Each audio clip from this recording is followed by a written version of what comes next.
Welcome to Radio Free Nintendo's segment for the Telethon in Sport of Child's Play, the 9th one. We've done this thing 9 times. What the hell is wrong with us? I am your host, James Jones. I'm joined today by Mr. Greg Leahy. Hello, everyone. Mr. John Lindemann. Here we are again, James. And Mr. Guillaume Vayette. Incredibly disappointed that just when the opportunity shows up and Yoshi's Crafty World or whatever it's called is done, Nintendo didn't tap Goodfield to start Glitter Metroid. Still hope, but don't forget Nintendo's March this year is brought to you entirely by Goodfield. That's true. That's riding on their talent with arts and crafts. John, could you do me a favor and tweet on the RFN account that we're live? Sure. Thank you, sir. We are here to do our telethons. I'm also going to release this as episode 600, whatever the hell this is, at some point. But telethons and also our predictions. We are on a timed crunch, which is not the normal way we do things here. So we're going to get right the hell into it. I have pulled some email specifically about, I'm going to say it right now, about predictions. Because, well, I sent some emails to you guys, and I don't have them open because I'm a bad host. But the first one that I want to call out, as I continue to use the phrase predictions, if my emails will open. This is going well. This is going swimmingly. Colin writes, lads, this is driving me insane. On several gaming podcasts, including some very well-spoken journalists, people I thought I could trust have failed me. Whenever I hear the word prediction slaughtered in such a way, I think a generation of middle schoolers coming up brainwashed into inadvertently making a typo of similar to should of. I'll be destined to be their manager and prematurely end my own life with the closest object I can find. Anyways, what are some word crimes that make your skin crawl? We'll get to that some other week. We ain't got time for that. But I want to throw it in there because I know I'm guilty of this thing. So, Colin, step off. I will fight you. Let's get to our first round of predictions. I have selected this order randomly, so I apologize in advance, John Lindemann. What you got? Give me one. Oh, God, a prediction. Let's see. Segment, yes. Yes. Actually, Come on, you wanted to say that. Yeah. I think that we are going to see. Let's see. Skip me. Just give me 2 seconds here. I'm trying to log into the Twitter account. So just give me a second. It's a well-oiled machine, folks. Well, I'll do the tweet. John. It's good. I got it. Well, I'm doing it right now. Okay. Well, give me. Well, just skip. Guillaume, what's your prediction? Guillaume, okay. Please. Well, I predict that in 2019, Nintendo will break the record of the most replied to tweet. A tweet boosting some innocuous indie game will get several million people asking Nintendo when the Nintendo Direct is, and several more million people replying with some objectionable, probably racist meme. See, I'm not quite sure. I think they're going to ask about Smash Brothers news, which is going to be very confusing because it's already out. It's the DLC stuff, though. It never ends. Say that in jest, but it could be more right than you know. Anyway, I just want to congratulate Nintendo right away for their social media game. Beautiful. No, that's the kind of hard-hitting analysis we look for in this show. Greg, you are next. Yeah, I'll start off with the really kind of low-hanging fruit type stuff. I think this will be the year that Switch becomes a family of systems. It's pretty much inevitable for anything Nintendo portable. And again, there's a lot of different ways you could look at it in terms of things they could improve on or just change with the system. A lot of the internal memory, the kickstand, all battery life, all these sorts of things. But I think the key thing is going to be at least having a lower sort of price of entry model to go with Pokemon when that comes at the end of the year, the sort of the new generation Pokemon. Because Let's Go, I'm sure has done fine and done okay for them. And there's a number of things you could go into that in terms of some of the weird branding of like, is it actually a new Pokemon and a remake, a Go tie-in? I mean, it's a little bit muddled and stuff, and I'm sure it'll keep selling as well. But if they, I think they'll look at the sales of that and think we can and should do much bigger numbers when it comes to the real next generation of Pokemon, and part of that process is just having it be cheaper for people to get in on it, because as we know, Pokemon, true installments have always been on the portable hardware, which has generally been a hell of a lot cheaper historically than the Switch is currently. So I think that's really what you're looking at. What in terms of the features and all that kind of thing, it's just going to be a case of what can work for their margins overall. But I would hope we could get some more internal storage, because the 32 is not a lot. So how would they make it cheaper? Well, I assume just it's improvements in the production process. I mean, we're going to be talking about 3 years removed from when the Switch originally came out. I can only assume they would have achieved economies in certain areas over that time. So usually the first thing to go is the component output. I'm not sure. Like, I guess maybe the headphones output, or the headphones. HDMI output is gone, replaced with RCA video. Well, it takes courage, James. An entirely portable Switch, which essentially would get rid of HDMI output. Yeah, I think having a. I don't want to march down the 2DS death march again, please. If we can avoid that kind of, like, we've taken out the core feature that defines the system in its name. Because 3DS, 2DS was enough to make me want to cry. Well, that's the thing, right? Like, every time that Nintendo has a revision, they always have the most, like, obvious new name to give it. Like, it's the Nintendo DS Lite, it's the 2DS. So whether they're going to call this, like, the Switch cheap, like, if it's a longer battery life, they could always go with the new Switch. So that was absolutely not. No. That's something that. A naming convention that they're a little too attached to for my taste, but there you go.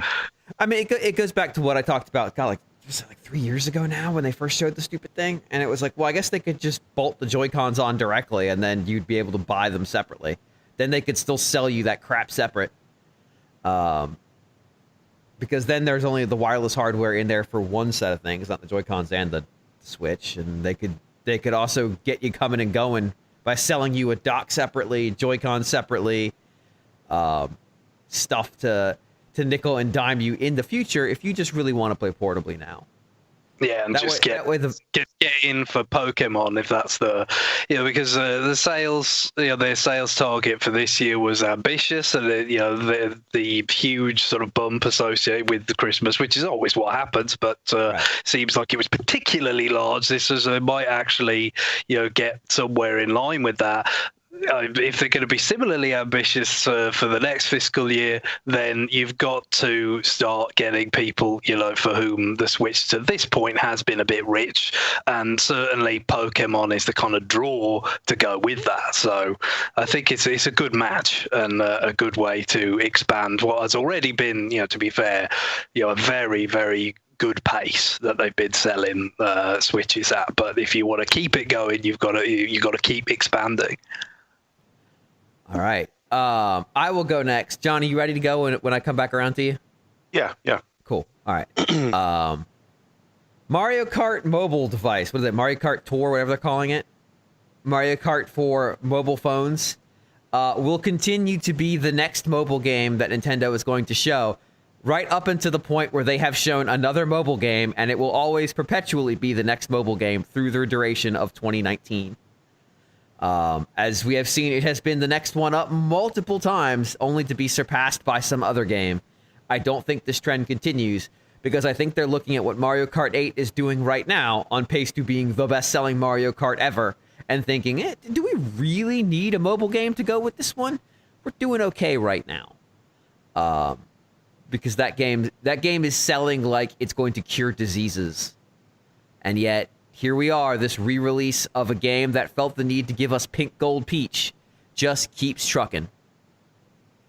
Also, I've got the keyword for this hour. So if you want to go enter the drawing, the keyword is prediction, spelled correctly, not prediction. Although if you send that in, I think we should count it anyway.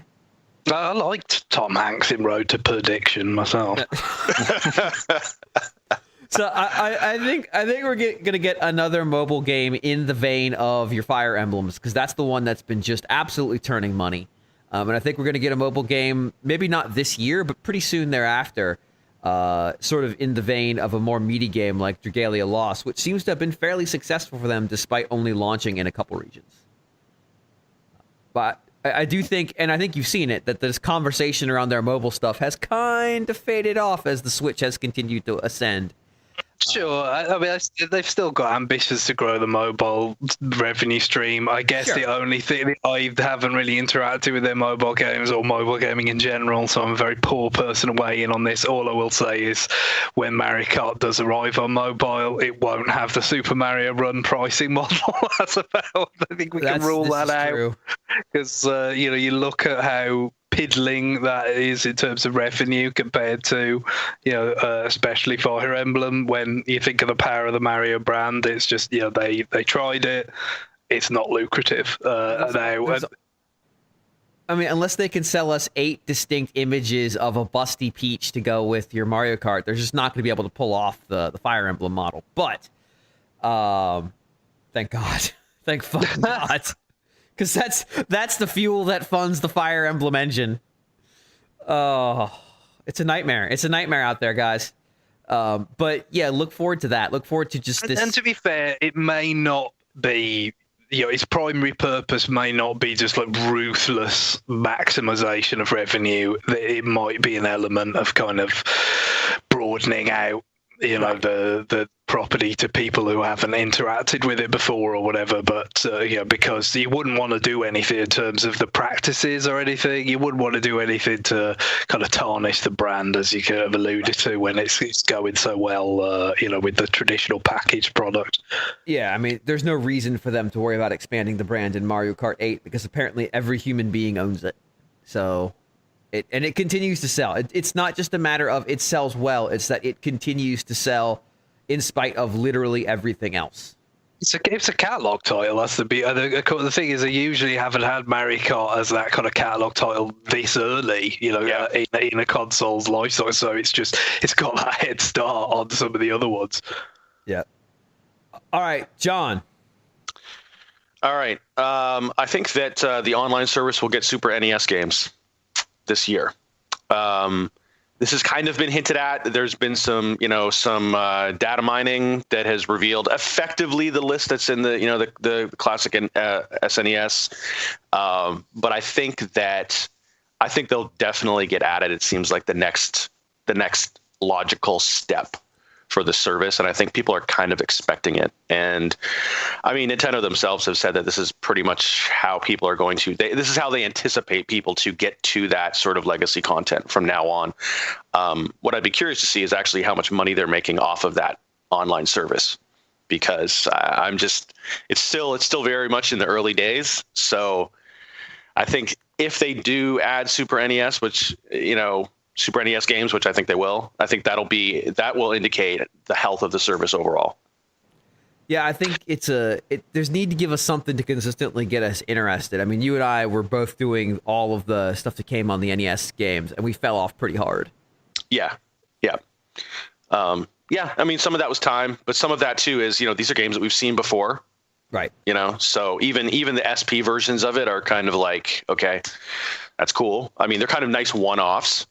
But I don't really have to, they're kind of like sort of, I don't really need to do a speed run of a game that I'd rather actually just play through all the way, or have some boss mode in a game that, I'd really rather just play through the entire version of it. But what if you could anyway, and then give them a bunch of money annually for the privilege? Sign me up. Done. Yeah, I've got one that piggybacks off this, so I may as well go for it. Get in there, because obviously you've seen some of those reports based on data mining and all that. There was reference potentially to other emulators, the one for NES, one for Super NES, and then presumably 2 others for as yet unidentified formats. But irrespective of that, to some extent, I do think at some point we will also have handheld games from their past, Game Boy Advance, and I think one of the big upsides that they could provide in this regard that we haven't had with previous retro sort of releases of virtual console releases of the Nintendo's handheld sort of classic games is multiplayer. Because the link cable support, I think, the exception of Pokemon, when those finally came out, the link cables, the emulation or anything like that hasn't been included with virtual console release. Obviously, like Wii U, DS games or whatever, that was never gonna work for multiplayer or whatever. So, bringing the online multiplayer angle of Nintendo Switch Online to handheld classics, I think, would be a nice way of sort of adding value to the subscription, and something that isn't exactly the same. It's obviously it's retreading previous ground because you're releasing classic games, but there's at least some aspect of it that feels additional. Yeah, and also like some of the features of the Switch could bring new possibilities, like Kirby's Titan Tumble maybe, or some games that we haven't seen on the 3DS. But yeah, like, so my prediction is also based on Nintendo Online and the future virtual console like support. And my prediction is the thing is, Greg, your prediction sounds good, and I think that's where you make a mistake. I think. Good. Here we go. This is I predict the Switch will come to life and kick everyone directly in the crotch. There we go. That's what we're doing. I've often been told I'm too positive. It's a character flaw. So what we are going to get is N64 support, of course. Reggie has said that we would not get like another N64, like a classic mini. So that's because they're bringing it to the Switch, or bringing those games to the Switch. And also they're going to repeat their thing with that they did with NES Online, and they're going to let subscribers exclusively purchase the N64 controllers that you can attach to the sides of your Switch to recharge them. You can only buy the pack of 4. It's $150. And for a glorious 8 months, they're going to release one N64 game every 2 months. Not before, like, people are not going to realize that before they splurged $150 on 4 controllers that they're not really going to use. I do like the idea of split screen online multiplayer that you've kind of raised there. God, that's like I just like the idea of like those, just like the idea of those 3 prongs sticking out, to the left and the right of the Switch. Turn it into a sort of double trident. Yeah, they might come with an adapter so you can recharge all 4 at the same time, and then it becomes like some I don't know what it becomes. But it looks fun. You've described a Switch that was hit with a dose of radioactive energy in a comic book. It's just growing appendages everywhere. I like the idea that they're going to give us N64 games, but the only one is Donkey Kong 64. So look forward to that. I made it onto Wii U. It's back in play. They will only announce new games when there is 50% of the audience has cleared Donkey Kong 64. Oh, dream God. The undreamable dream, John. Oh, that is, I can't. It's literally undreamable because it is a nightmare. So I'm gonna go ahead. Another one of these treats and the dreams and nightmares is discreet, John. I'm disappointed. It can be both. So I'm gonna pull an email here just because we have a few. And James in Barcelona writes, RFN crew, what do you think Mario Kart Mobile Tour is going to bring to mobile platforms? I know I've already said, I'm not holding out a lot of hope, but it still exists. Is the same team responsible for Mario Kart 8 Deluxe having a hand in development of the game, Will it be free to play? Will there be Labo support or Fire Emblem characters? I'm asking because I think this will be one of the big games from Nintendo in 2019.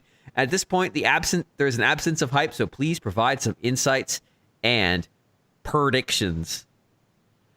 Thanks for the great show, as always, as I literally just slaughter a word to annoy the last person who emailed us. So, the great show.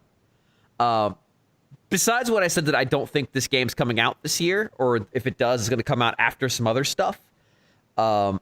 Honestly, there's a lot of kart racers on mobile devices. They're not ubiquitous, but there's a few. They're all kind of similar. Basically, imagine playing. There were motion controls on the Wii U one, right?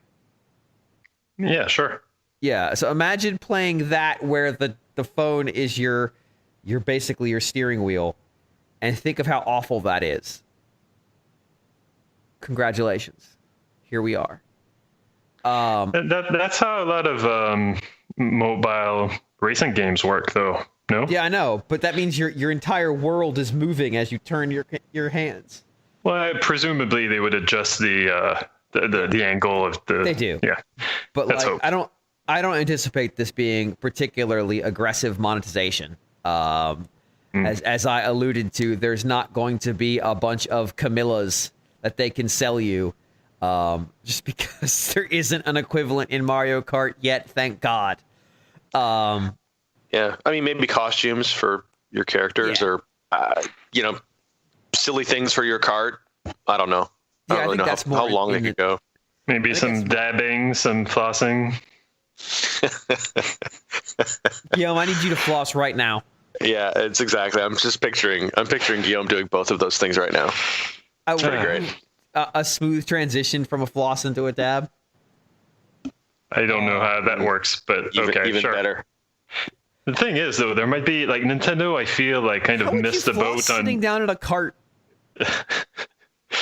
Well, you're not sitting down. I mean, the characters, they jump off their carts and stuff. Oh, you're gonna ghost ride the cart so you can floss? I mean, it's timely references. This is happening in a kingdom of mushrooms, James. I think you can probably make things like that happen. So is this podcast, John. Wouldn't there be a backlash if Nintendo started selling outfits, though? Because they've been giving those away in Super Mario Odyssey. I feel like the fan base is not going to have it.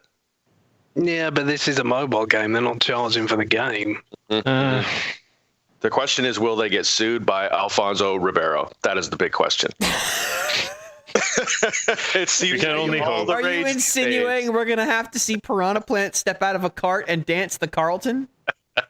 I think it has to happen with the little leaf hands. Come on, that'd be great. John, why are you making me want to die right now? Why is that your goal? This is hour one, here? James. Hour one.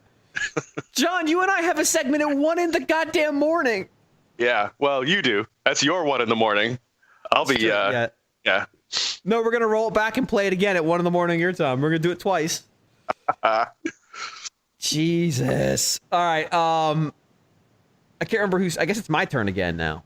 Well, actually, no. Let's touch this a little bit more. What could they do to monetize this thing? I mean, we talked about costumes or some jangly bits for the carts, like truck testicles that could hang off the back. What are you looking for here? Just boosts? I mean, maybe.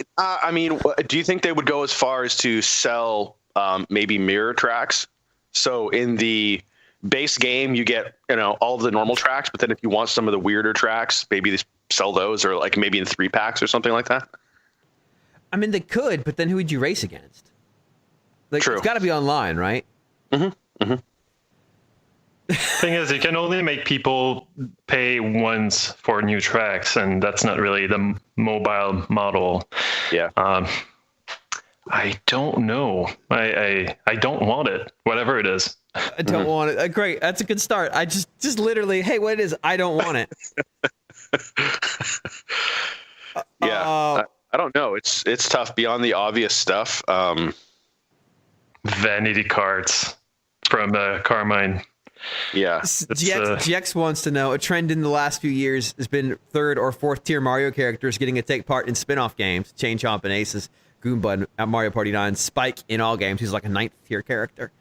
What Mario low tier Mario character gets called up to the majors in 2019, does Piranha Plant further benefit from the Sakurai boost, or is someone else more deserving of the spotlight?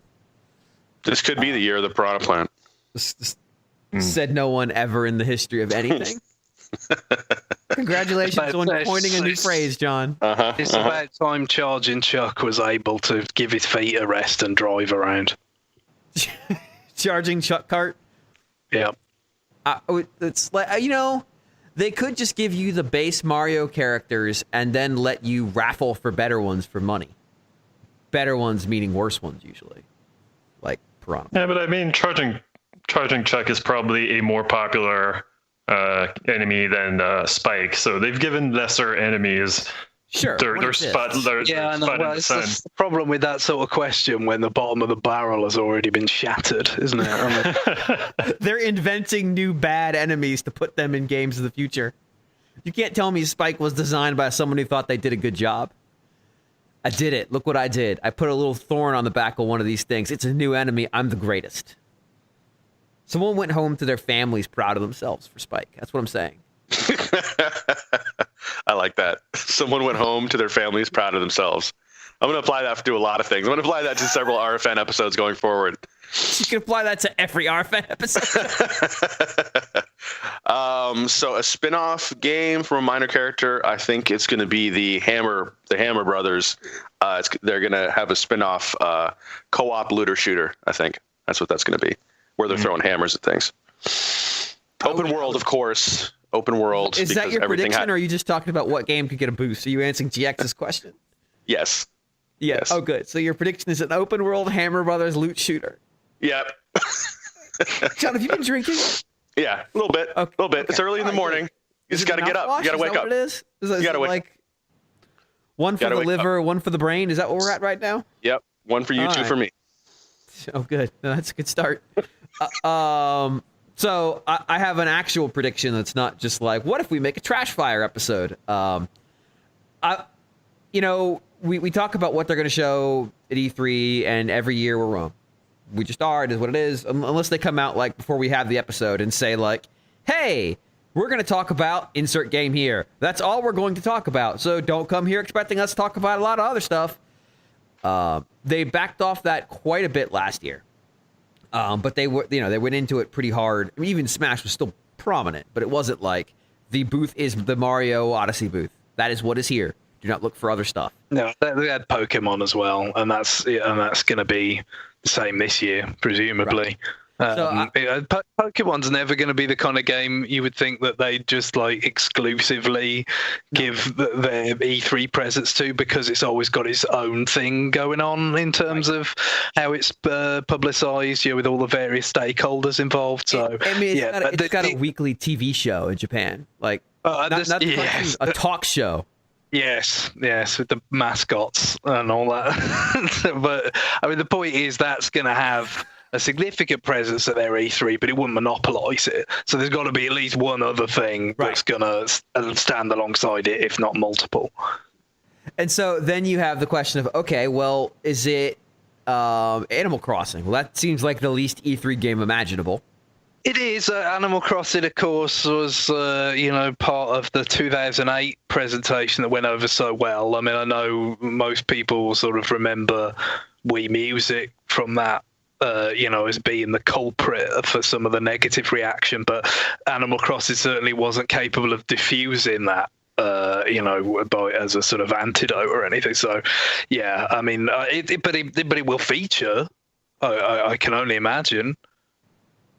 Yeah. So my thought is, okay, well then they're probably not going to do the big one game blowout. But what's the game they're going to have on their big giant TV?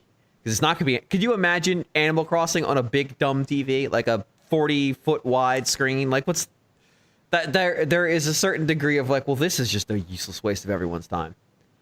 You could put Pokemon up there, and I imagine it will get its rotations. But I think the game that's going to end up taking up a significant portion of their space this year is one Luigi's Mansion 3. I think that's going to get a big push because, I think it's further along than we think it is. They did say 2019 in the reveal trailer, correct? I believe so. Yeah. It's not soon.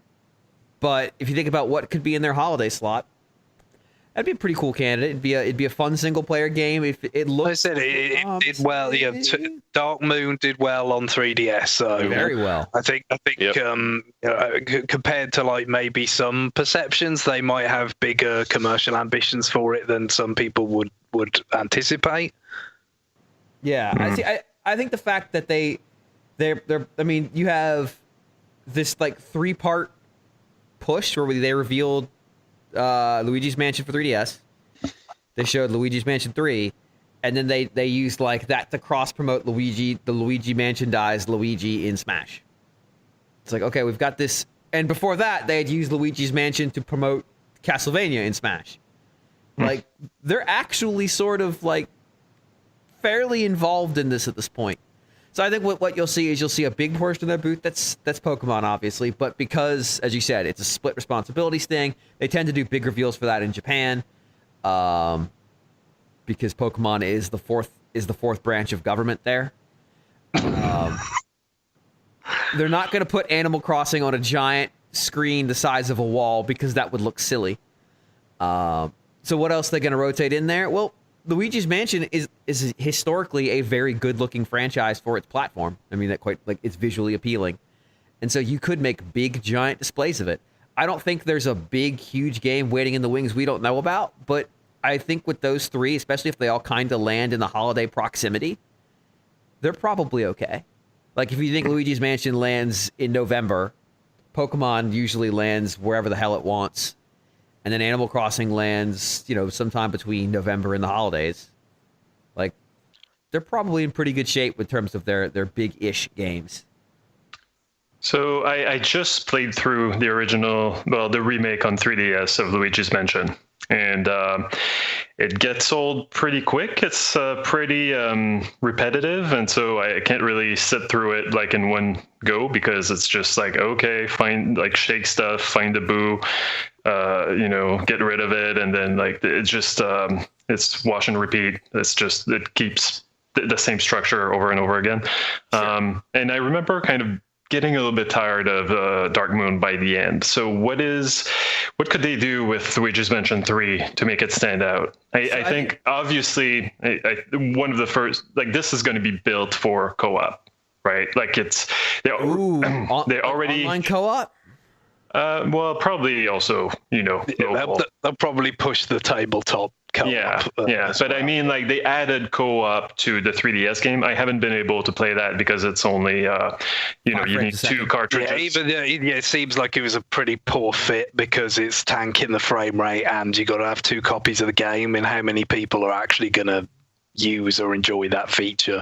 It kind of speaks to a desire to do this kind of game in co-op that was not constrained to that particular game. Yeah, I think so.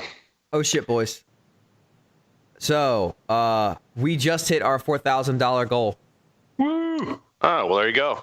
There we go. So John, you and I have a date with Destiny at 1 a.m. A date with a nightmare. I don't mean be playing Destiny. God damn it! God damn it! Never, Jays. Why would you think that? Why would you think that? John, what's your next prediction? Let me ask you this question. Actually, I'm not going to say damn it.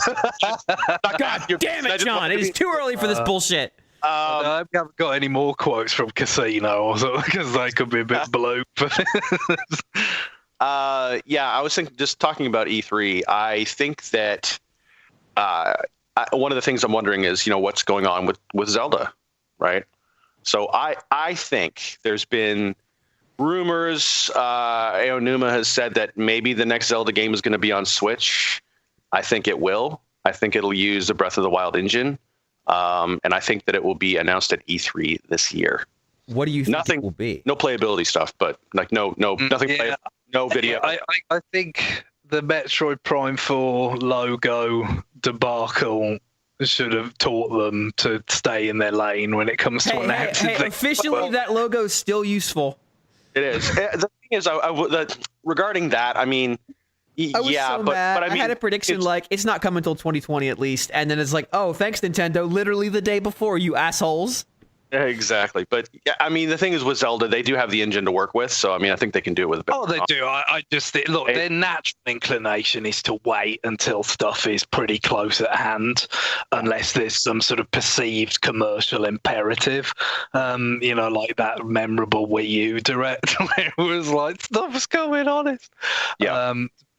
So and given the relatively strong position they're in Switch, I think they wouldn't necessarily need to talk about a Zelda successor at this juncture, even if they have got stuff that hypothetically they could share. Maybe if they wanted to, or at least with a bit of dressing up. I think they'll leave that for now. But Zelda product of some kind seems very likely to me.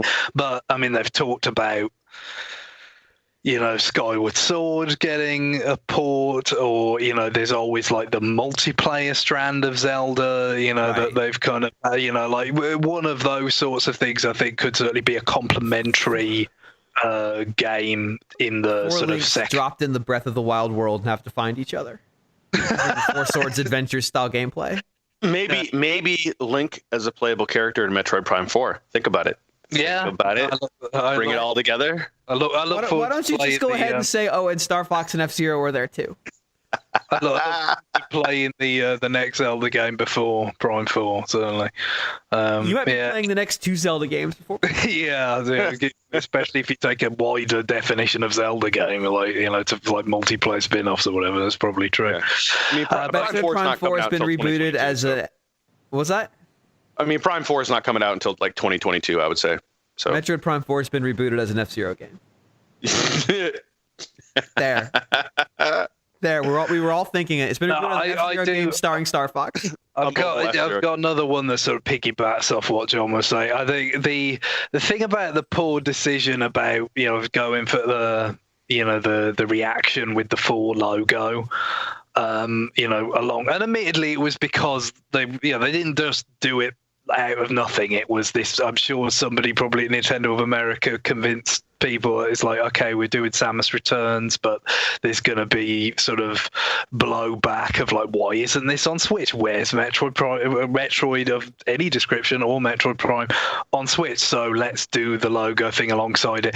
The thing about a decision like that is it's the gift that keeps on giving. So yeah, we've already had they've had to come out and say, actually, we're starting again on that. So basically, when we get, otherwise, if it got to E3 or whatever, or various directs now, as Guillaume sort of alluded to with his tweet comment, the almost constant clamor for directs and specifically what should be in them.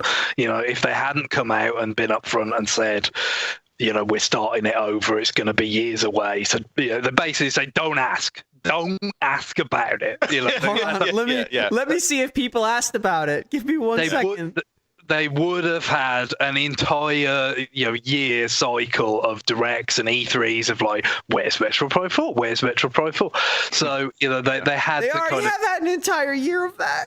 Yeah, exactly. But it would have got more vocal, I think, because the time is getting on to the point where it's like, well, if this is actually going to bear fruit, let's see it.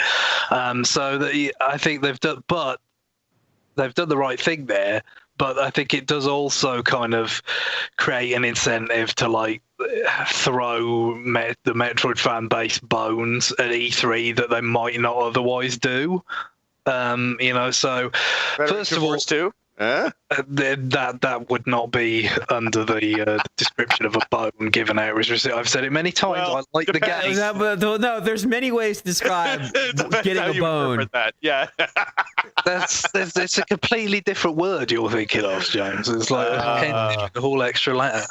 The point being that I think this this sort of legacy of talking about stuff too soon will somewhat continue, and might actually tease like a Sakamoto Metroid game that would not be coming out this year, maybe 2020. So do you, like could this be a continuation of the work that was done on the Metroid 2 remake, i.e. the same crew? there's a little tease at the end of that, and I just kind of feel like, they may have made some progress towards like making another, whether it would be in partnership with Mercury Steam again, or maybe somebody else, but presumably under the supervision of Sakamoto, and I just kind of feel like it's not something that's going to be necessarily close enough at hand that they should be talking about it, but the legacy of going too soon with that logo is going to continue, and then they're going to feel the need to kind of give something for Metroid fans to feel good about at E3. I mean, obviously there's the thought of maybe a Prime Trilogy remaster and all that. That's certainly plausible, and that would be plausible to actually like come out this year. I guess the question is if it's sort of done with an eye, if it was done with an eye to kind of building interest, to kind of building momentum for Prime 4, and that's now a number of years out, is it worth putting it out as a product this year, or would you rather hold it? I don't know, but again, that's another option for the bone being thrown to the Metroid fan base, I guess. No, but play Metroid Prime 2, and that goes back to the adding. You don't have to play. There's 3 games on it. You just play one of the. What if they make you play 2 to unlock 3? Well, why would they didn't do that with Prime Trilogy originally? Why would they do it now? Just so people have to know. You've got this weird fixation with Prime 2. I know you don't like it, but on one of Seren's streams, you recounted an apocryphal tale of how incensed you were that Prime 2 was coming up in the Game of the Decade vote, which is just false. Nobody nominated Prime 2. No, I didn't say not. It came up. It was talked about. No, it wasn't. Literally nobody nominated it. It's just, I edited those episodes for hours and hours and hours. Believe me, I know. You've just clearly got so much antipathy to Metroid Prime that you have pasted over it in your brain with the one you like the least. All right. Let's calm down. And I believe it.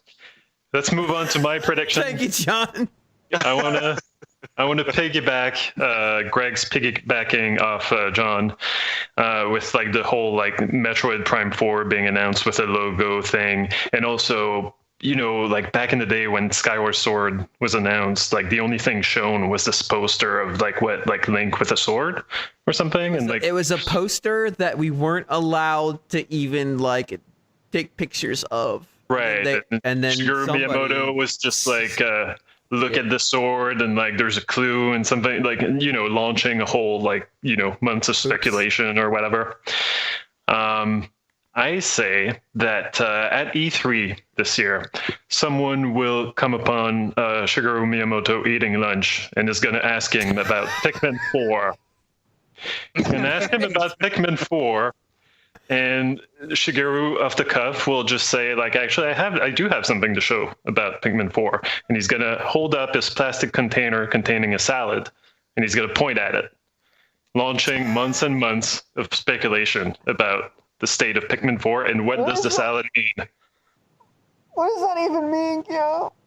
I don't know. Why did you turn this into some kind of like Banksy style commentary on Pikmin 4? What is just saying that's how sometimes like the Nintendo has a pretty tight leash on how like stuff gets announced, but then someone asks something to Miyamoto and he just like blurts it out, and like the most outrageous part of that prediction is the idea that Miyamoto would eat the salads available at the LACC. Well, sometimes you gotta tuck in something, and that's all that's available. Like all the better options are gone, and someone took your sandwich that was catered at the Nintendo table, whatever. Like I don't know. Someone will steal Miyamoto's lunch. Anyway, so is that your prediction? Someone's gonna steal. Yes. Anyway, mostly it's just gonna be that we're not gonna see Pikmin 4, and it's gonna be maybe obliquely referred to. But that was. What if we're living that Pikmin wasn't 4 even anything now? That wasn't even anything that anybody signed off on, but it was seemingly just an off-the-cuff remark from Miyamoto. But again, very instructive. Don't talk about stuff ahead of time. What if they really? Presumably, there's untold numbers of games that get started up and scrapped and reworked, shelved forever, and you never know about them and all that. But that's the point; you don't know about them. What if they just announced a game called Pikmin 5? That just make no comment on it, and people ask, "This is the 5th Pikmin game." They'll just go, yeah. One day it's sort of like an expression of intent that one day we'll go back and fill in the gap.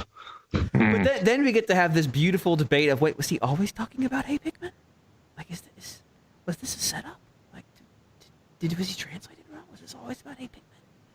And then, like, 10 years from now, they can release the Switch Classic, or the Wii U Classic, which is a phrase that no one will ever say in their life. And there would be an unreleased Pikmin 4 on it. I hope it's referred to as the Wii Classic U. Right. Jesus Christ. The Wii U's always got to go on. New Super Mario Brothers U. It's always got to be on the very end. The idea of Wii Classic U is just way to kill the conversation, Greg.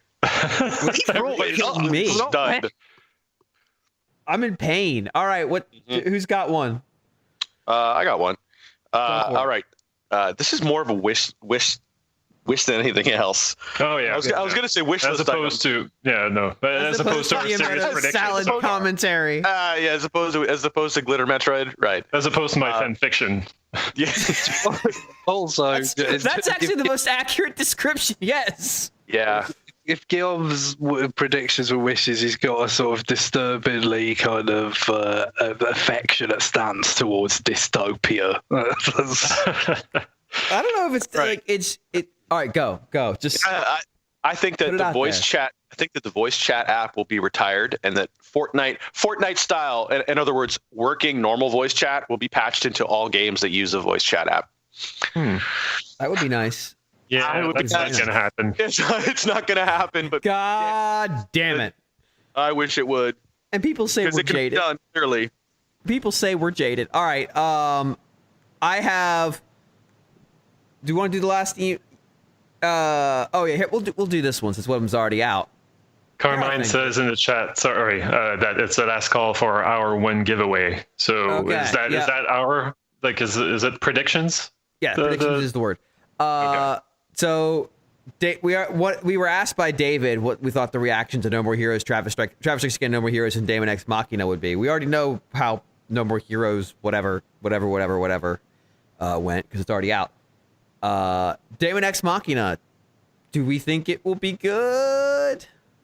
Yeah, I almost said it would be the big screen E3 title that would be shown, but I think it's out before I don't believe that. Oh, okay. Yeah, I think the plan was that's my guess. I think it's out before then.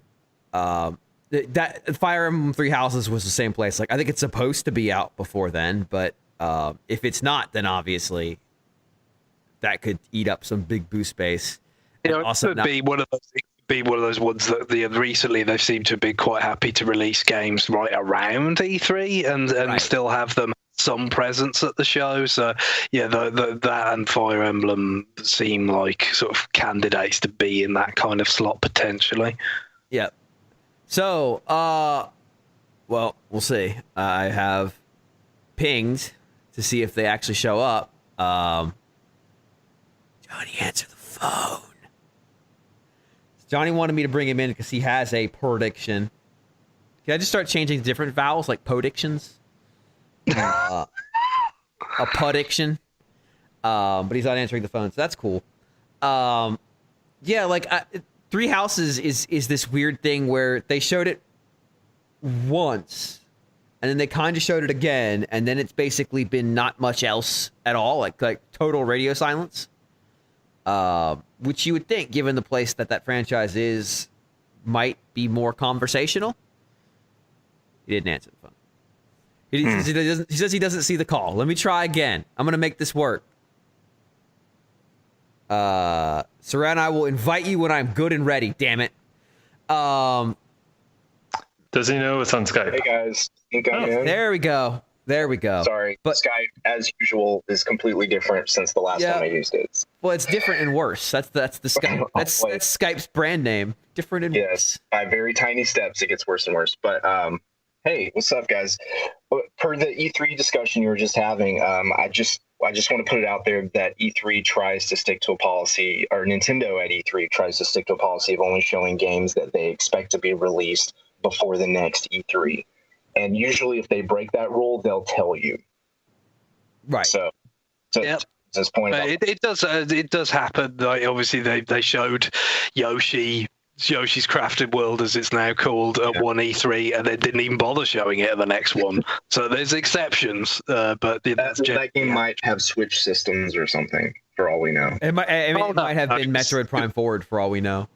Well, I don't know about that. I think we know it's probably good feel all the way through. But I mean, the point was for Switch, and we all kind of knew that that's the way it was going to go. But they just kind of and they could have shown it again. But the point is, I guess they just felt it wasn't worth it because it wasn't going to be coming out within that next 6 months that you would have been expecting it to.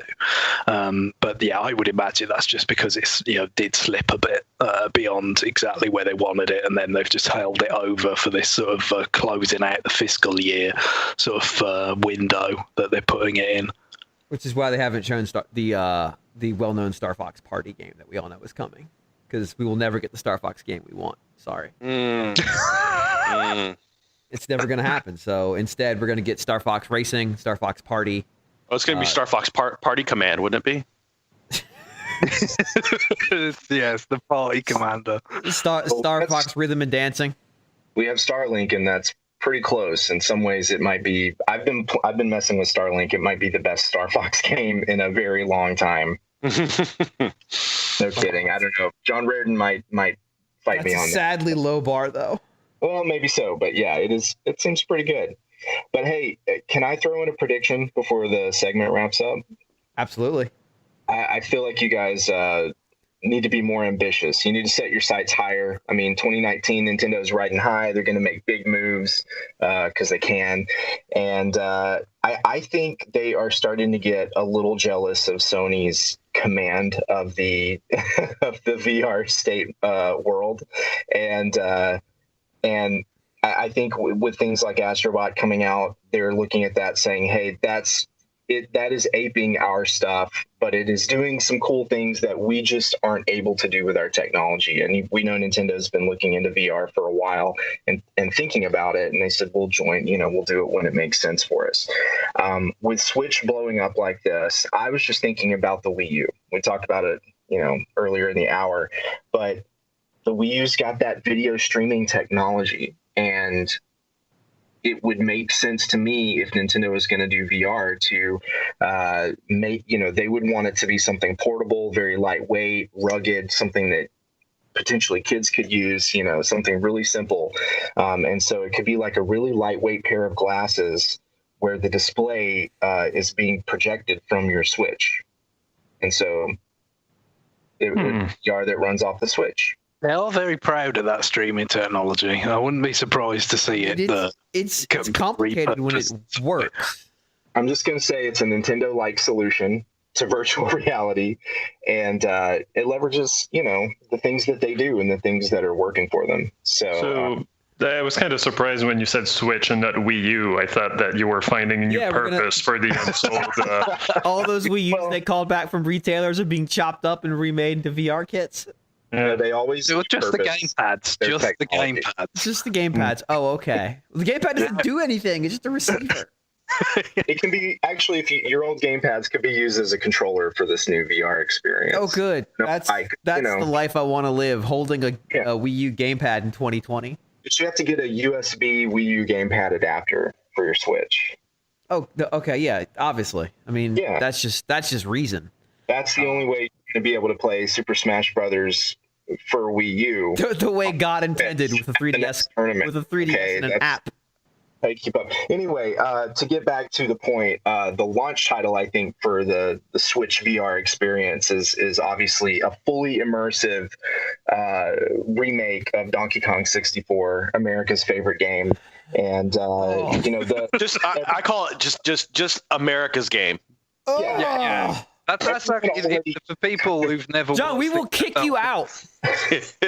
That is all they talk about on NFL films. I don't know why we've got footage of the surviving members. Steve Sable built his career on Donkey Kong 64. Surviving members of the '67 Packers just talking about Donkey Kong 64, but that's what it's about. Donkey Kong 65 is not coming out of the chat. Fuck. Anyway, everybody remembers DK64 as having simple graphics, so they'll excuse, the way that it looks. Because, I mean, the Switch VR platform There's no excuse for the way DK64 looks. There's no excuse for Lanky Kong. But were made. On gameplay makes a lot of sense, and the kind of slow, sluggish controls and camera movement and everything. It'll keep you from getting too sick. It's by design. It's bad on purpose. It doesn't count. Yeah, they'll be forced to increase the frame rate though. Otherwise, they'll just have everybody throwing up. So. Yeah, the one thing I will say, you mentioned Donkey Kong 64, and I almost threw up. So that's the experience. The one thing I have to say about DK64 is it actually did get me posted. I wrote into Rare's Scribes column way back in the day on their website, and I criticized the opening movie about how they had Funky Kong scratching, but he didn't have a mixer in between his turntables. And I'm like, come on, dude. They printed that in Scribes. That was 40-year-old John's only problem with that game. Yeah. And then 10 years later, you were doing the rap live on this very charity event. I never really escaped it. I never left that world, And none of us escaped either. Yeah. I did want to start all of us at some point. I know we're at time, but Wii U ports, what's the next one? Just go around quick. It's probably some sequel, but yeah, Mario Maker. I think that could be a sort of portish, sort of sequelish. That's the only kind of thing about that. But there will be Mario Maker on Switch. Yeah, I'm put off on that one just because they just did if they did New Super Mario Brothers earlier, I would have said Mario Maker was next. But I don't know they'd want to do those two back to back.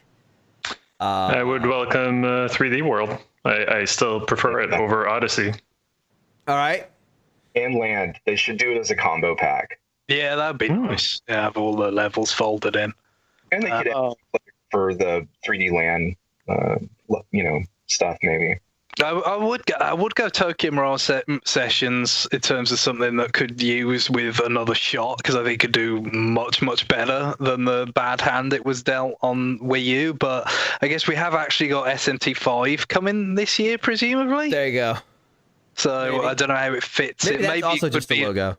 It could run up, kind of be like in the build up to that, or I'm not sure, or maybe it treads on its toes. But that seems like a good candidate as a game. All right. Go ahead, John. All right, hear me out. Devil's Third. Just hear me out here. Just hear me out. That's it. Okay. No, I won't. I won't hear you out. All right. Well, that is going to do it for predictions, because John just ruined it for everyone. For everyone.